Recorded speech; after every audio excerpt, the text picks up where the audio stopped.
கற்று தந்து நடத்துகிறீர், கண்டித்து உணர்த்தி போதிக்கிறீர். ஆவியானவரே, தூய ஆவியானவரே, கற்று தந்து நடத்துகிறீர், கண்டித்து உணர்த்தி போதிக்கிறீர். ஆவியானவரே, தூய ஆவியானவரே. கர்த்தருடைய நாமம் ஒன்றை மகிழ்ப்படுவதாக. நமக்கு முற்றிலும் ஜெயம் கொடுக்கிற தேவாதி தேவனுடைய நாமத்தினாலே உங்கள் யாவரையும் வாழ்த்துகிறேன். நாம் வேதத்தை தியானிக்கும்படியாக வந்திருக்கிற யாவரையும் மிகுந்த சமாதானத்தோடு தேவன் நடத்துவாராக. கண்களை மூடி தேவ ஆவியானவர் நம்மை போதித்து நடத்தும்படியாக அவரை நோக்கி பார்ப்போம். எங்களை அதிகமாக நேசிக்கும் நல்ல தகப்பனே, இந்த அருமையான மாலை வேலைக்காக நன்றியோடு உம்மை துதிக்கிறோம் ராஜா. வேதத்தை ஆராய்ந்து பாருங்கள் என்று சொன்னீர் ஆண்டவரே. என் மகத்துவங்களை நான் உங்களுக்கு எழுதி கொடுத்தேன் என்று சொன்னீர் ஆண்டவரே. அந்த மகத்துவங்களை நாங்கள் தியானிக்கும்படியாக வந்திருக்கிறோம். தேவ ஆவியானவர் எங்களை போதித்து வழி நடத்தும். இயேசு கிறிஸ்துவின் இனி நாமத்தை ஜெபிக்கிறோம் ஜீவன தகப்பனே, ஆமென். கிறிஸ்துவுக்குள் அன்பானவர்களே, நம்முடைய வேத தியானத்திற்கு நாம் திறவுகோல் வசனமாக எடுத்த கொலோசியர் 1:28 நாம் வாசிப்போம். கொலோசியர் 1ஆம் அதிகாரம் 28ஆம் வசனம். எந்த மனுஷனையும் கிறிஸ்து இயேசுவுக்குள் தேறினவனாக நிறுத்தும்படிக்கு அவரையே நாங்கள் அறிவித்து எந்த மனுஷனுக்கும் புத்தி சொல்லி எந்த மனுஷனுக்கும் எல்லா ஞானத்தோடும் உபதேசம் பண்ணுகிறோம். இதற்காக நான் போராடி பிரயாசப்படுகிறேன் என்று பவுல் அடிகளார் சொல்கிறார்கள். எந்த மனிதனையும் தேறினவனாக நிறுத்துவதற்காக இன்று பிரயாசப்பட்டுக் கொண்டிருக்கிறோம். ஒருவேளை நீங்கள் கேட்கலாம், இந்த தியானம் இப்பொழுது தேவைதானா? நமக்கு இருக்கிற நெருக்கடியான காலகட்டத்தில் நமக்கு எவ்வளவோ தேவைகள் உண்டு, எத்தனையோ போராட்டங்கள் பிரச்சனை உண்டு. நாம் தேறினவனாக ஏன் மாற வேண்டும்? இந்த தியானம் அவசியமா என்று நீங்கள் ஒருவேளை யோசிக்கலாம். ஒரு சிலர் இதை அசட்டை பண்ணி கொண்டிருக்கலாம். ஆதியாகமம் 15ஆம் அதிகாரத்தில் ஆபிரகாம் தேவன் சொல்லுகிறார், ஆபிரகாமே பயப்படாது, உனக்கு கேடகமாக மகா பெரிய பலனாக இருக்கிறேன் என்று சொன்னார். உடனே ஆபிரகாம் கேட்டாரு, ஆண்டவரே நான் பிள்ளை இல்லாமல் இருக்கிறேன், அடியனுக்கு என்ன தருவீர்?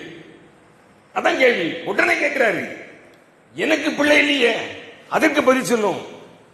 நீ கேடகமாக மகாபரிய பலனாக இருப்பது இரண்டாவது.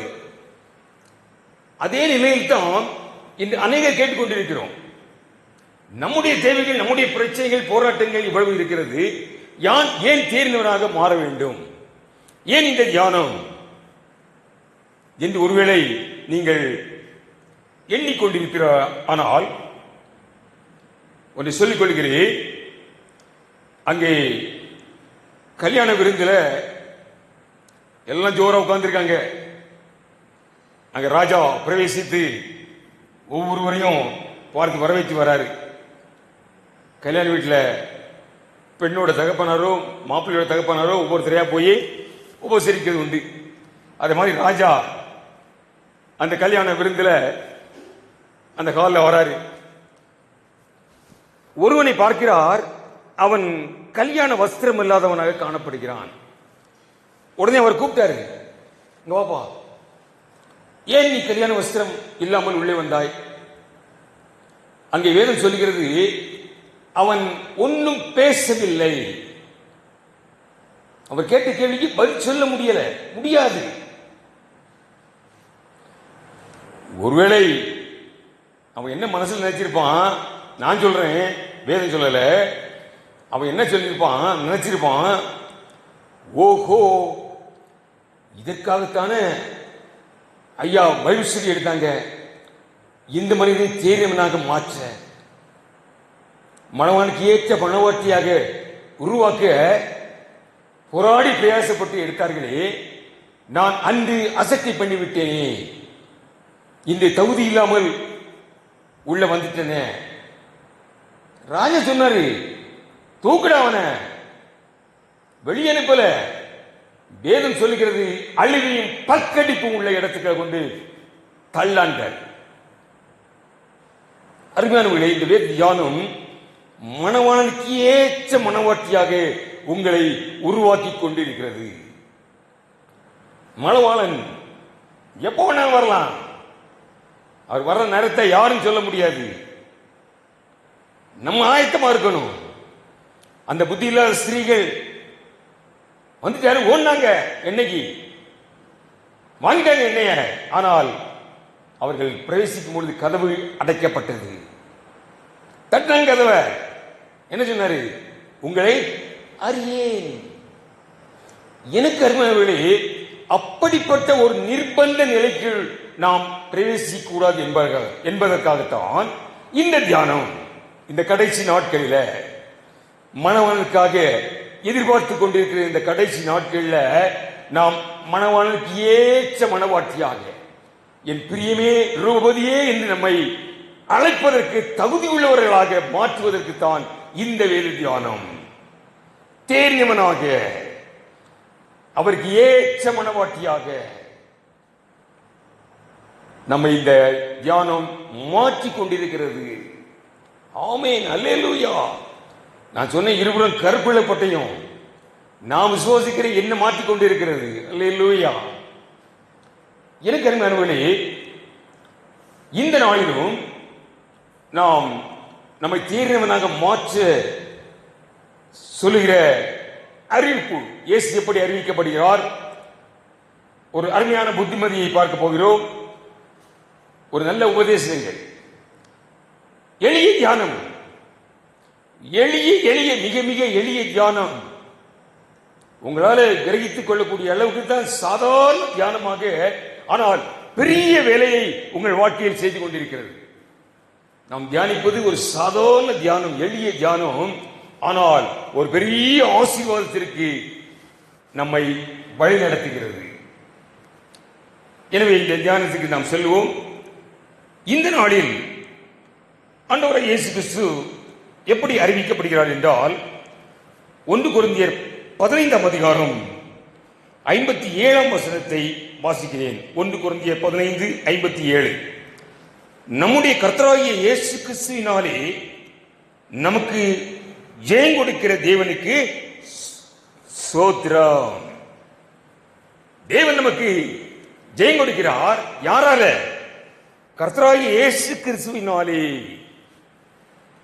அப்போ ஆண்டவராகிய இயேசு கிறிஸ்து நமக்கு ஜெயம் கொடுக்கிற தேவன், நமக்கு ஜெயம் கொடுக்கிற தேவன் ஆண்டவராகிய இயேசு கிறிஸ்து என்று இந்த நாளில் அந்த அறிவிப்பை நாம் தியானிக்க போகிறோம். எதில் ஜெயம் கொடுக்கிறார்? கொலோசியர் 2 அதிகாரம், தெரிஞ்ச வசனம் தான், பழையபடி வாசிக்கிறேன் பாருங்க. உங்கள் பாவங்களினாலே, கொலோசியர் 2 அதிகாரம் 13, 14, 15. உங்கள் பாவங்களினாலேயும் உங்கள் மாம்ச விருத்த சேதனம் இல்லாமையினாலேயும் மரித்தவர்களாய் இருந்த உங்களையும் அவரோடு கூட உயிர்ப்பித்து அக்கிரமங்கள் எல்லாவற்றையும் உங்களுக்கு மன்னித்து நமக்கு எதிரடியாகவும் கட்டளைகளால் நமக்கு விரோதமாகவும் இருந்த கையெழுத்தை குலைத்து அதை நடுவில் இராதபடிக்கு எடுத்து சிலுவையின் மேல் ஆணி அடித்து துரைத்தனங்களையும் அதிகாரங்களையும் உறிந்து கொண்டு வெளியரங்கமான கோலமாக்கி அவைகளின் மேல் சிலுவையில் வெற்றி சிறந்தார்.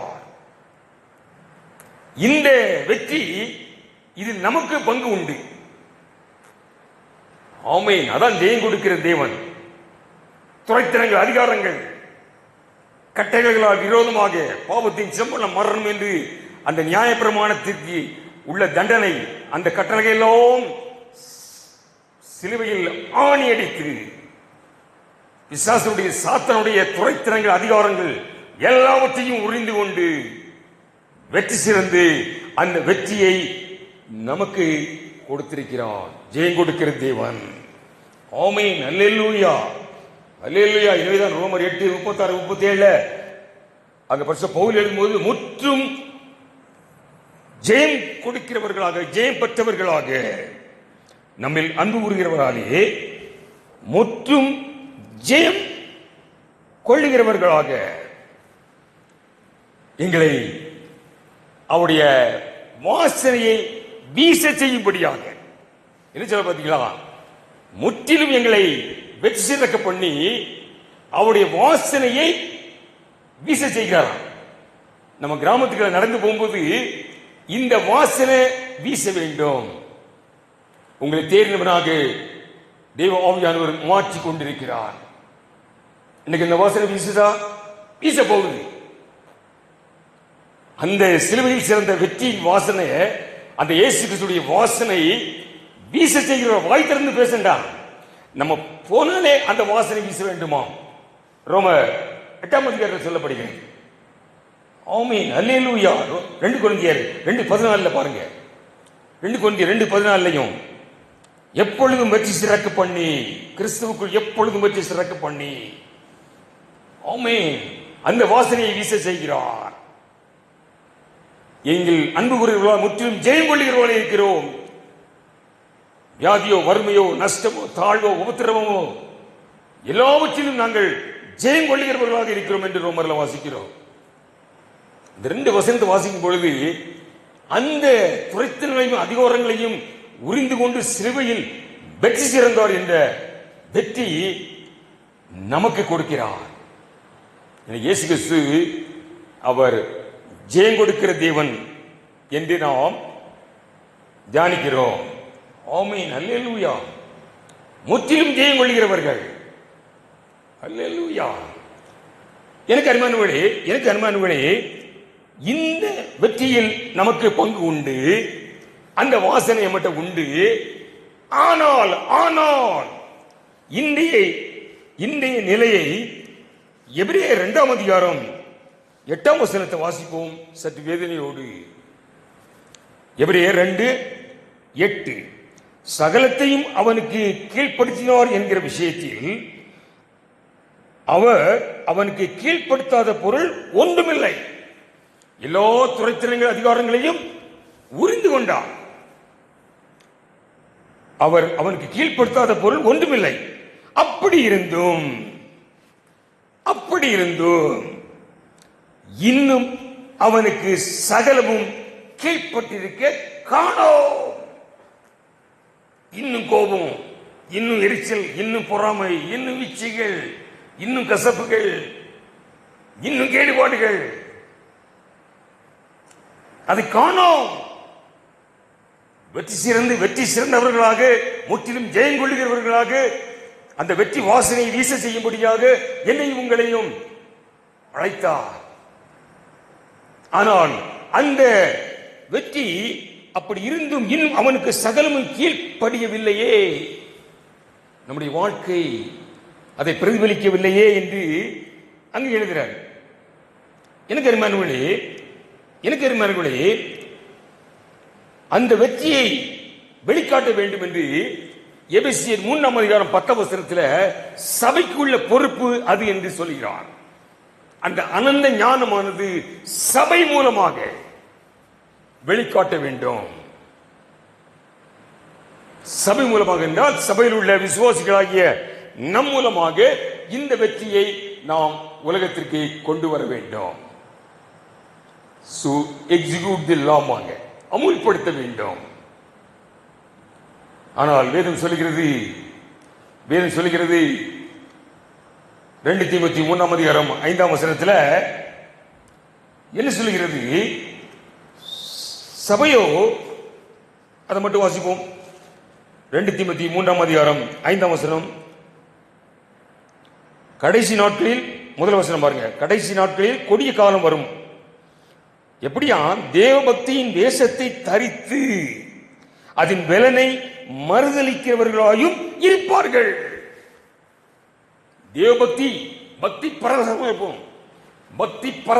இருப்போம். நம்முடைய ஆராதனை நம்முடைய பிரசங்கங்கள், நம்முடைய வேத வாசிப்பு, ஊழியம் எல்லாம் பக்தி பிரவேசமா இருக்கும்.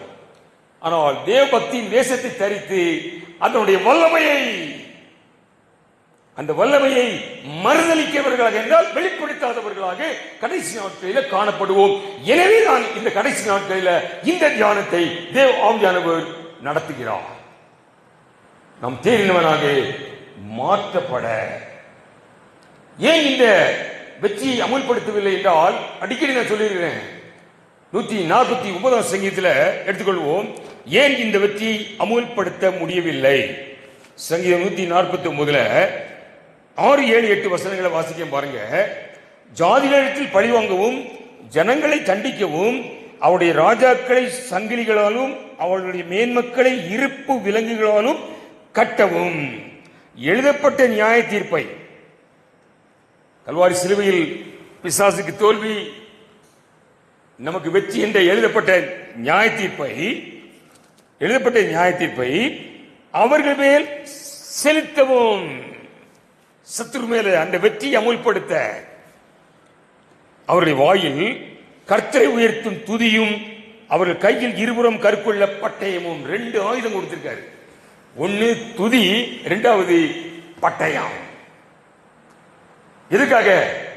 இந்த வெற்றியை அமுல்படுத்த, இந்த துரைத்திறங்கள் அதிகாரங்கள் உரியப்பட்டது என்ற வெற்றி செய்தியை உலகத்திற்கு கொண்டு வர துதியும் பட்டயமும்.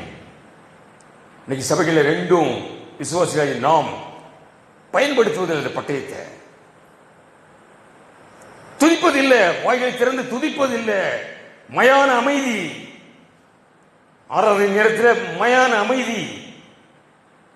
சும்மா மியூசிக் இன்ஸ்ட்ருமெண்ட்டையும் பாட்டையும் ஸ்பீக்கரையும் போட்டுதான் சத்தம் போடுறத தவிர நம்முடைய ரட்சிப்பின் சந்தோஷம், அந்த கம்பீரம், ஒலி இஸ்ரவேல் மக்களை நீங்கள் ஆர்ப்பரியுங்கள், சீயோன் குமாரத்தியை கம்பீரித்து மகிழ்ந்து கைகூறு என்று அந்த துதி வருவதில்லை. 2வது கருக்குள்ள பட்டயம். வசனத்தை பார்க்கிறதே கிடையாது. பிரசங்க ஆரம்பிச்சாச்சுன்னா 2 காதையும் அடைச்சிருவோம். சிந்தனை எங்கேயோ போயிட்டு இருக்கோம். ஆமென். எனவேதான் இந்த துரைத்திறங்களையும் அதிகாரங்களையும் உரிந்து கொண்டு சிலுவையில் வெற்றி சேர்ந்தோ என்ற வெற்றியை உலகத்திற்கு நாம் கொண்டு வரவில்லை. அப்படி கொண்டு வந்திருந்தோமானால் இன்று உலகம் முழுவதும் கர்த்தருடைய பாதத்திற்கு வந்திருக்கும். வெற்றி இல்லை. நாம் தேறியவராக மாற வேண்டும் என்றால் அவர் முற்றிலும் ஜெயம் கொடுக்கிறவர். பாருங்க, பசியோ பட்டினியோ வறுமையோ வியாதியோ உயர்வோ தாழ்வோ அவர் வெற்றி சிறந்தார். அவர் அன்பை விட்டு எதுவும் பிரிக்காது. தேவன் சாத்தானை சிலுவையில் ஜெயித்தார். அப்படிப்பட்ட இயேசு கிறிஸ்து என்று நாம் பறைசாற்ற வேண்டும். இன்னைக்கு வேற மாதிரி தான் சொல்றோம். ஆனால் தான் அவர் சொல்வார், சிலுவையில் அறையப்பட்ட இயேசுவை நாங்கள் பிரசங்கிக்கிறோம், அவரையே அறிவிக்கிறோம், தேர்ந்தவராக மாற்ற அவரையே அறிவிக்கிறோம். எனவே ஆண்டவராகிய இயேசு கிறிஸ்து நமக்கு ஜெயம் கொடுக்கிற தேவன். 2வதாக ஒரு புத்திமதியை பார்க்க போகிறோம். 1 கொரிந்தியர் 13ஆம் அதிகாரம். 1 கொரிந்தியர் 13ஆம் அதிகாரத்தில் நாம் அன்பு நிறைந்து வாழ்க்கை வாழ்கிறவர்களாக காணப்பட வேண்டும். 1 கொரிந்தியர் 13 4ஆம் வசனத்தை வாசிக்க பாருங்க. அந்த 12, 13, 14 3 அதிகாரங்களும் அன்பை குறித்து அதிக ஆழமாக வெளிப்படுத்துகிறது. ஆவிக்குரிய வரங்களுக்கும் அன்பையும் ஒப்பிட்டு பேசுகிறார். என்ன வரங்கள், என்ன அந்நிய பாஷைகள், என்ன அபிஷேகங்கள் இருந்தாலும் அன்பு இல்லாவிட்டால் ஒன்றுமில்லை என்று அந்த அன்பை அங்க முதல்படுத்துகிறார். 3 அதிகாரத்தை வாசிப்போமானால் இப்போ 2 வசனத்துக்கு வாசிப்போம்.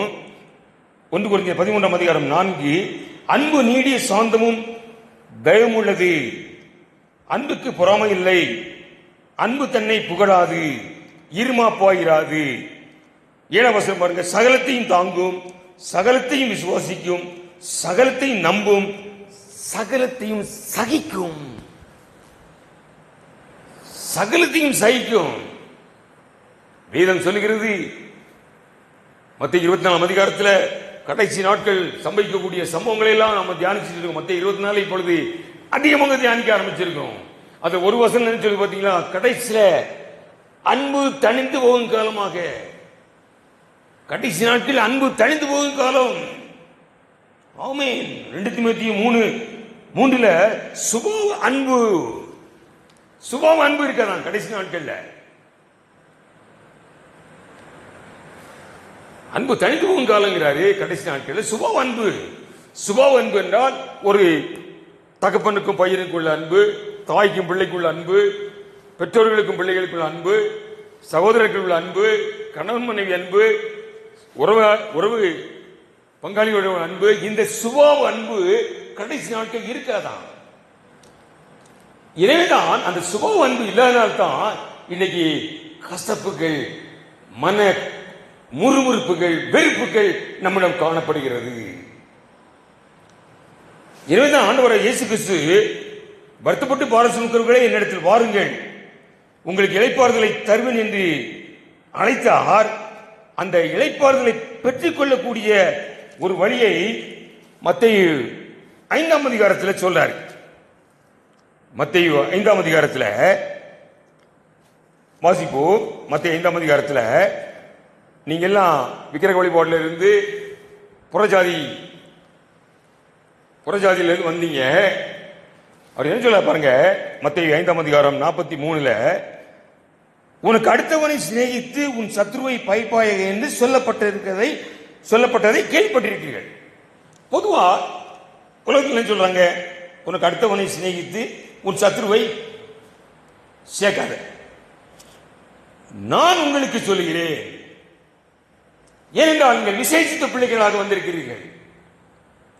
வானத்தையும் பூமியையும் படைத்த சர்வ அதிகாரம் உள்ள தேவனுடைய பிள்ளைகளாக வந்திருக்கிறீர்கள். நான் உங்களுக்கு சொல்லுகிறேன், உங்கள் சத்துருக்களை சிநேகியுங்கள், உங்கள் சபிக்கிறவர்களை ஆசீர்வதியுங்கள், உங்களை பகைக்கிறவர்களுக்கு நன்மை செய்யுங்கள், உங்களை நிந்திக்கிறவர்களுக்காகவும் உங்களை துன்பப்படுத்துகிறவர்களுக்காகவும் ஜெபம் பண்ணுங்கள்.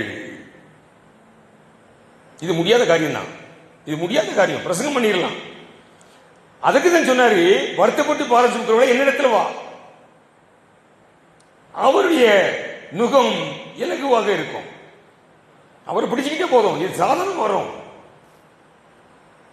அதெல்லாம் நான் கடந்து வந்த அனுபவத்தை நான் பேசிக்கிட்டு இருக்கேன். கஷ்டம்தான்.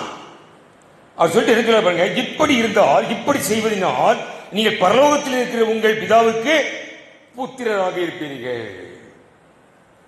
அங்கதான் வர்றாரு.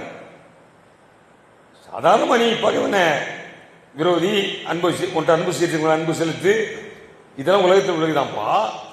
ஆனா நீ என் பிள்ளையா வளர்ந்துருக்க, இப்படி இதே மாதிரி செய்யணும். சத்துருவை சிநேகிக்கணும், உன்னை நிந்திக்கிறவர்களுக்காக துன்பப்படுத்துறவர்களுக்காக ஜெபம் பண்ணணும். இப்படி செய்தா நீ பிதாவுடைய பிள்ளையாக இருப்ப. இன்னைக்கு தேசத்துக்காக, கொரோனா வியாதிக்காக, தேசத்துடைய நெருக்கடி நிலைக்காக கதறுகிறோம். அந்நிய பாஷையில் அபிஷேகத்தில் கதறுகிறோம். ஆனால் அப்பா பிதாவுங்கிற கனெக்ஷன் கட் ஆயிட்டு. இந்த சுபாவங்கள் இல்லாதனால சத்துருக்களை சிநேகிக்கக்கூடிய, துன்பப்படுத்துகிறவர்களுக்கு ஜெபிக்கக்கூடிய சுபாவம் இல்லாதனால அப்பா பிதாவை என்று கூப்பிடுகிற கனெக்ஷன் அத்து போச்சு. எல்லாம் காஸ்ட்லியா மொபைல் வாங்குறோம், சிக்னல் கிடைக்கிற, நெட்டில் என்ன பண்ண முடியும், கனெக்ஷன் இருக்காது. அதே மாதிரி அன்னைக்கு இவர் சொல்லலையா, அப்படி இருந்தா தப்பா நீ அப்பா பிதாவை பிதாவுக்கு பிள்ளையா இருப்ப. பிதாவுக்கு பிள்ளையா இல்லாம எனக்கு அப்பா பிதாவை என்கிற புத்திரி சுகாவிய கொடுத்துக்காரு இன்னைக்கு போட்டு கத்திக்கிட்டு இருக்கோம். ஒண்ணு கதாகாது. எனக்கு அருமையானவர்களே, இது நம்மை தேர்ந்தவனாக மாற்றும். இது நம்மை தேர்ந்தவனாக மாற்றும். ஒரு எச்சரிப்பு வசனத்தை வாசிப்போம். 1 யோவான் 3 அதிகாரம் 14 வசனத்தில் சொல்லப்படுகிறது, நம்ம சகோதரத்தில் அன்பு செலுத்தாவிட்டால் நாம் மரணத்தில் நிலை கொண்டிருக்கிறோம். நாம் மரணத்தில் நிலை கொண்டிருக்கிறோம். எனவேதான் சரத சபைக்கு எழுதுகிறார். சரத சபைக்கு ஆவியானவர் எழுதும் பொழுது, நீ உயிருள்ளவன் என்று சொல்லியும் செத்தவனாக காணப்படுகிறாய். நீ உயிருள்ளவன் என்று சொல்லியும் செத்தவனாக காணப்படுகிறாய். இன்னைக்கு நம்ம ஜீவனுள்ளவனா இருக்கமா, செத்தவர்களாக இருக்கிறோமா? நம்மை நாமே நாம் ஆராய்ந்து கொள்ள வேண்டும். அல்லேலூயா, அல்லேலூயா. எனவே எனக்கு அறிவானவர்களே, வேதம் தெளிவாக சொல்கிறது, அன்பு இல்லாதவன் தேவனை அறியான். அன்பு இல்லாம நம்ம தேவனை ஆராதிக்க முடியாது. இந்த வேத புத்தகத்தை தொட முடியாது. அக்கா ஒருத்தர் கேட்டாங்க, ஐயா எனக்கு அன்பு இல்லை, நான் வேதம் படிக்கிறது இல்லை. நாங்க அப்படி இல்லை. இந்த வேத வசனங்களை படிக்க படிக்க அது நம்மளை உயிர்ப்பிக்கும். கடந்த வாரம் தியானிச்சோம், உலர்ந்த எலும்புகளை உயிர்ப்பித்தது போல நாம் அன்பற்றவர்களாக காணப்படுவோம். கோபதாபங்களோடு எரிச்சலோடு காணப்படுவோம். இந்த வசனங்கள் நாம் வேதத்தை படிக்க படிக்க அந்த வசனங்கள் நம்மளை உயிர்ப்பிக்கும்.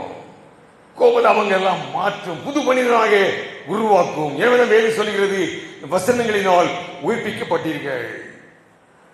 எனக்கு அருமையானவர்களே, இந்த வசனங்கள் நம்மை அன்புள்ளவர்களாக, ஒன்றை மட்டும் சொல்லிக் கொள்றேன், இன்னைக்கு கர்த்தரோடு நான் நெருங்கிய அன்போடு கர்த்தரோடு நான் பேசிக் கொண்டிருக்கிறேன் என்று சொல்லுகிறோம். நாம் கர்த்தரோடு உள்ள அன்பை, உறவை அறிந்து கொள்ளக்கூடிய ஒரு கருவியை உங்களுக்கு காண்பிக்கிறேன். பால்ல எவ்வளவு தண்ணி இருக்குங்கிறத பால்மானி ஒரு கருவி இருக்கு, போட்டா எவ்வளவு தண்ணி இருக்கு தெரியும். நம்ம எவ்வளவு கர்த்தத்தை அன்பு செலுத்துகிறோம் என்பதை எப்படி தெரிந்து கொள்ளலாம் என்றால், நாம் மற்றவர்களிடம் எவ்வளவு அன்பு கூறுகிறோம். என்னை போல பிறனை நேசி, அன்பை பற்றி சொல்ல வேண்டிய அவசியம் இல்லை.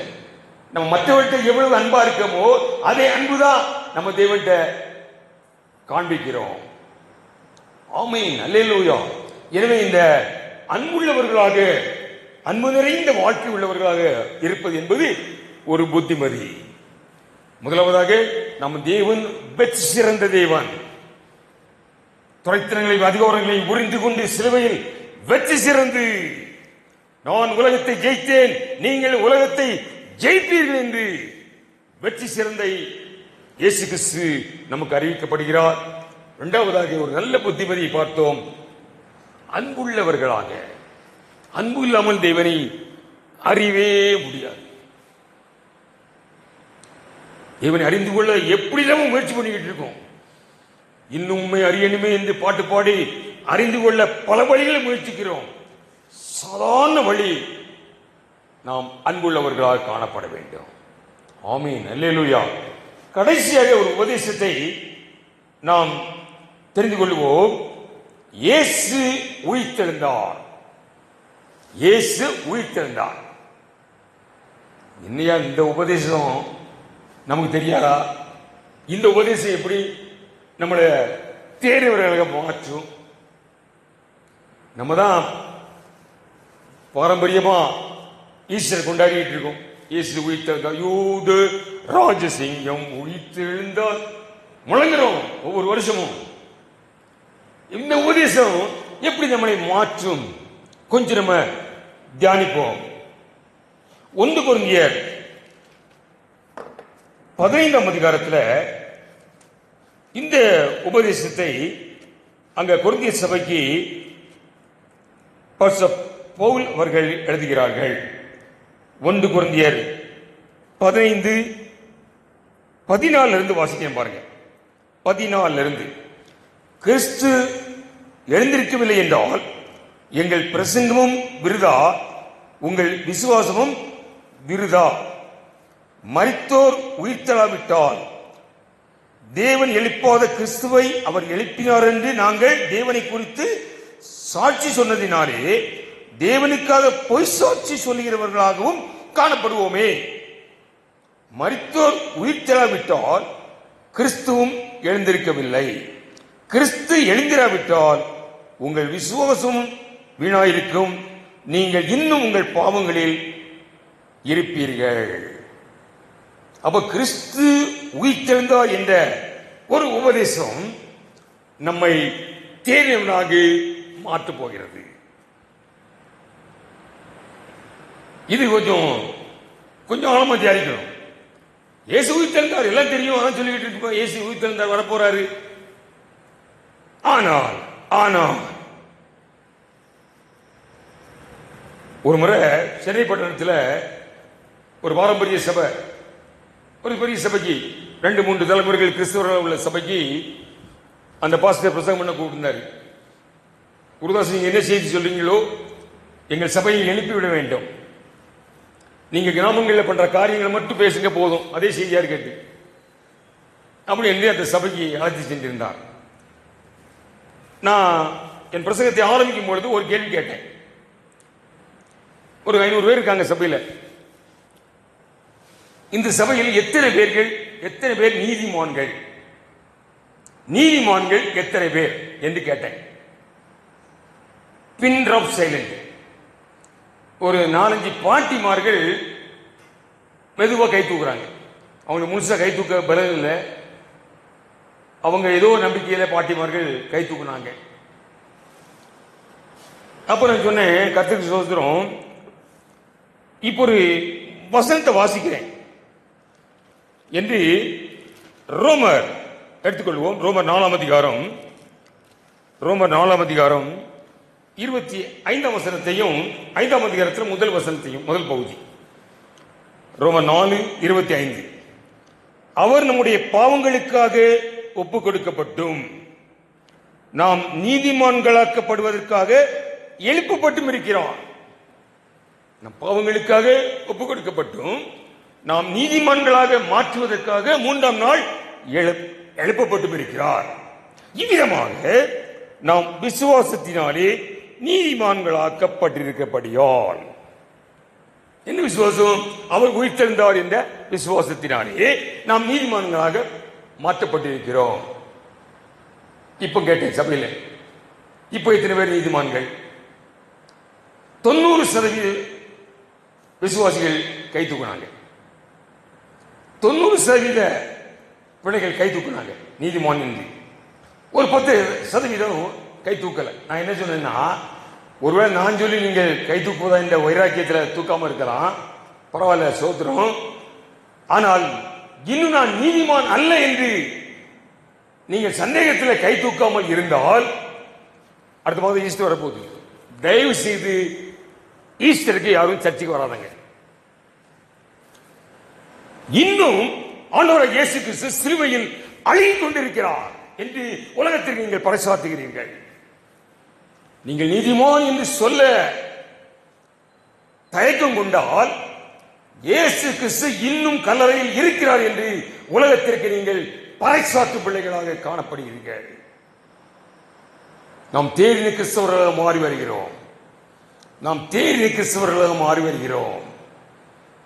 அவர் உயிர்த்தெழுந்தார் என்ற செய்தியை நாம் நீதிமான் என்று சொல்லுவதற்கு. ஆமென், அல்லேலூயா, அல்லேலூயா. இந்த உபதேசம், இதுல ஒரு நம்ம நீதிமான் என்ற ஒரு நம்பிக்கை இருந்தா தான் சத்துருக்கு முன்பாக முழங்க முடியும்.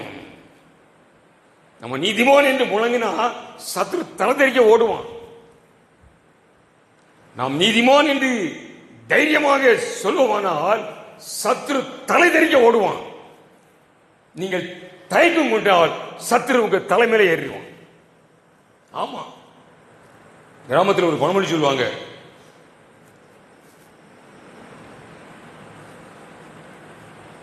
ஓடுகிற நாய், ஒரு நாய் விரட்டினா ஓடிக்கிட்டே இருக்கும், அது திரும்பி பார்த்தா இது ஸ்டாப் ஆகிடும்.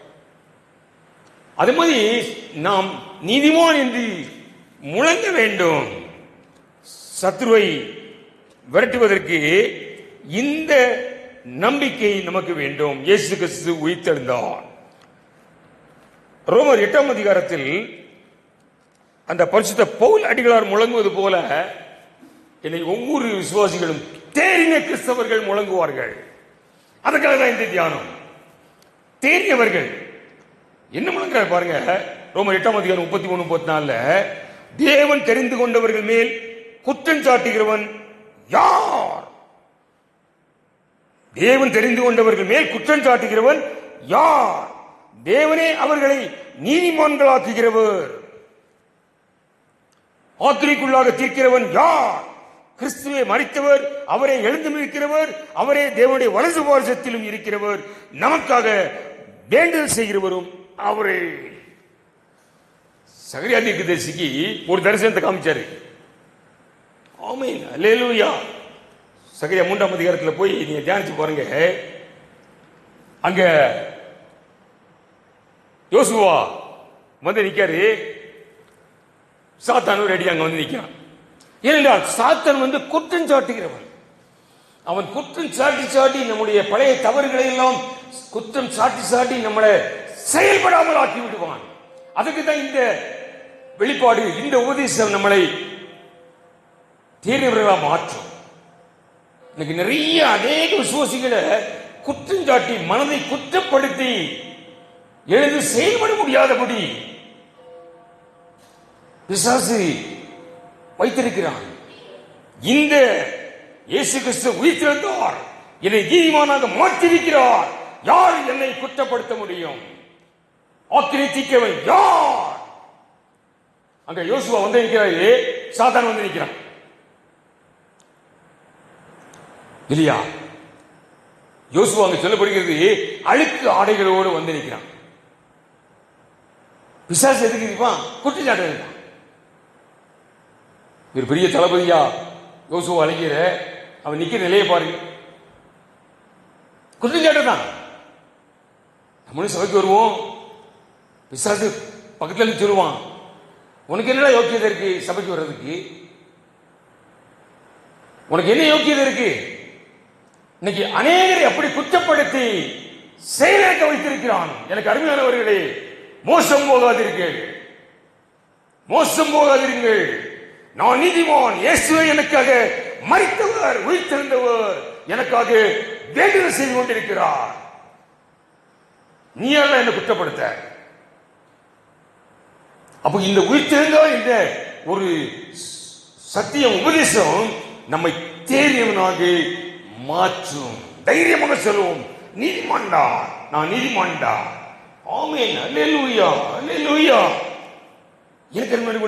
இந்த நீதிமான் என்று நாம் இயேசு உயிர்த்தெழுந்தார் என்று விசுவாசிக்காவிட்டால், நாம் நீதிமான் என்று தைரியமாக சொல்லாவிட்டால் 3 வித ஆசீர்வாதங்களை இழந்து விடுகிறோம். அதை மட்டும் நாம் வாசித்து நாம் ஜெபத்திற்கு கடந்து செல்வோம்.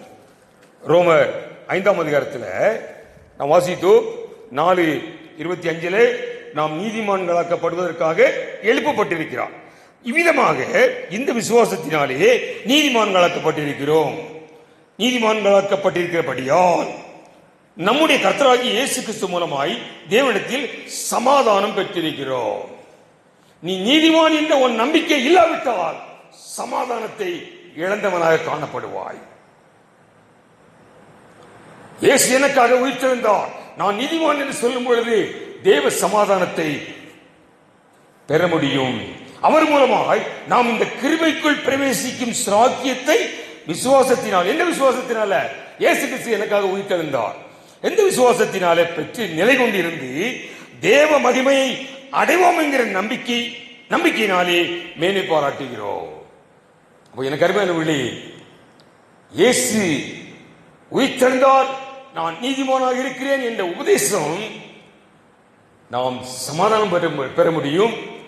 கிருபைக்குள் நுழைந்து நிலை கொண்டிருந்து, அதான் முக்கியமான காரியம். என் கிருபை உனக்கு போதுனாரு, கர்த்தருடைய கிருபைக்கு வந்துடுவோம். ஆனா அங்கிருந்து தருமாடிவோம்.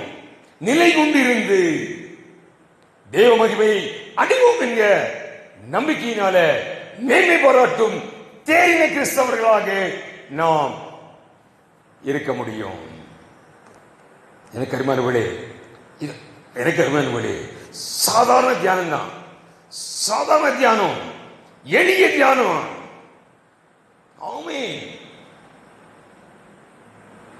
இயேசு கிறிஸ்து ஜெயம் கொடுக்கிற தேவன், ஜெயம் கொடுக்கிற தேவனாக, முற்றிலும் ஜெயம் கொள்கிற பிள்ளைகளாக, அந்த வெற்றியை வீச செய்யும் பிள்ளைகளாக நமக்கு அறிவிக்கப்படுகிறார். இரண்டாவதாக பார்த்தோம் அன்பு நிறைந்த வாழ்க்கை. தேவனை தரிசிக்க தேறியவர்களாக நம்மை மாற்றுகிறார். நான் ஆரம்பத்தில் சொன்ன மாதிரி அந்த நேரத்தில் லாஸ்ட் வீட்டில் போய் வஸ்திரம் இல்லாம தடுமாறக்கூடாது. நாம் அன்பு நிறைந்த தகுதி உள்ளவர்களாக, பிதாவின் பிள்ளைகளாக அன்பு நிறைந்தவர்களாக இருக்க வேண்டும். கடைசியாக நாம் நீதிமான்களாக, அவர் உயிர்த்தெழுந்தோ என்ற ஒரு உபதேசம் நம்மளை நீதிமான் என்று தைரியமாக உலகத்திற்கு காண்பிக்க முடியும். ஆமே, இன்னைக்கு கிறிஸ்தவர்கள் என்று சொல்லிக்கொள்ள வெட்கப்படுகிறோம். நான் இதை அடிக்கடி சொல்லுவேன். இயேசு கிறிஸ்து எனக்கு அதை செய்தாரு, இதை செய்தாரு, வீட்டை கொடுத்தாரு, வாசலை கொடுத்தாரு, இது சொல்லிக்கிட்டு இருக்கோம். ஆனால் என்னை நீதிமானாக ஆக்கினார். சாக்கடைகள் இருந்தப்பா, சாக்கடைகள் இருந்தேன், என்னை இன்னைக்கு நீதிமானாக எழுப்பியிருக்கிறார். அவர் எழுந்ததினால் நான் நீதிமானாக இருக்கிறேன். நம்முடைய பிரயாசத்தில் அல்ல, நம்முடைய நீதி அல்ல, அவர் உயிர்த்தெழுந்ததினால் நாம் நீதிமான்களாக மாற்றப்பட்டிருக்கிறோம். எனக்கு அருமையானவர்களே, இந்த தியானங்கள் நம்மை தேர்ந்தவர்களாக மாற்றும். இன்னைக்கு 8வது தியானம், இந்த 2 தியானம் இருக்குது. நான் அடிக்கடி சொல்லுவேன், நம்மளை ஆராய்ச்சி பார்க்கணும். அந்த 2 கொரிந்தியர்ல ஒரு வசனம் வாசிப்போம் அடிக்கடி. நாம் சந்தோஷம் உள்ளவர்களாக, நிறைவுள்ளவர்களாக, நற்சீர் பொருத்தப்பட்டவர்களாக காணப்படுவதுதான் ஒரு தேறின வாழ்க்கையின் நிலை. நாம் மாறி வருகிறோமா? அப்படி மாறி வராவிட்டால் இன்னும் சற்று ஆழமாக நாம் நம்மை தியானத்தில் கொண்டு வர வேண்டும். கண்களை மூடி ஜெபம் செய்வோம். எங்களை அதிகமாக நேசிக்கும் நல்ல தகப்பனே, இந்த அருமையான தியான வேலைக்காக நன்றியோடு துதிக்கிறோம் ராஜா. என் பிரியமே ரூபதியே என்று எங்களை அன்போடு அழைக்கிற அப்பா, ஒரு தகுதியை நாங்கள் பெற்றுக்கொள்ள நாங்கள் வேதத்தை தியானித்து வருகிறோம் ஐயா. தேறியவர்களாக நாங்கள் மாறி வருவதற்காக நன்றி தகப்பனே. இன்னும் எங்களோடு இடைப்படுங்க கர்த்தாவே, இன்னும் எங்களோடு இடைப்படுங்க கர்த்தாவே. ஜெயம் கொடுக்கிற தேவனாக எங்களுக்குள் இருப்பதற்காக நன்றி தகப்பனே. ஹல்லேலூயா, ஹல்லேலூயா. ஓ நன்றி தகப்பனே, எங்களுக்காக எங்களை நீதிமான்களாக மாற்று உயிர்த்தெழுந்தீர். அந்த ஒரு நம்பிக்கை, அசையாத நம்பிக்கை நாங்கள் உடையவர்களாக காணப்பட உதவி செய்யும். இயேசு கிறிஸ்துவின் நாமத்தை ஜெபிக்கிறோம் ஜீவனுள்ள தகப்பனே, ஆமென். எல்லாரும் சேர்ந்து சொல்லுவோம். என் ஆத்துமாவே கர்த்தரை ஸ்தோத்திரி, என் முழு உள்ளமே பரிசுத்த நாமத்தை ஸ்தோத்திரி. என் ஆத்துமாவே கர்த்தரை ஸ்தோத்திரி, அவர் செய்த சகல உபகாரங்களையும் மறவாதே. நம்முடைய கர்த்தராகிய இயேசு கிறிஸ்துவின் கிருபையும் பிதாவாகிய தேவனுடைய அன்பும் பரிசுத்தாவின் ஐக்கியமும் நம் அனைவரோடு சதா காலங்களிலும் நிறைவாக நிலையாக இருப்பதாக. ஆமென். ஹல்லேலூயா.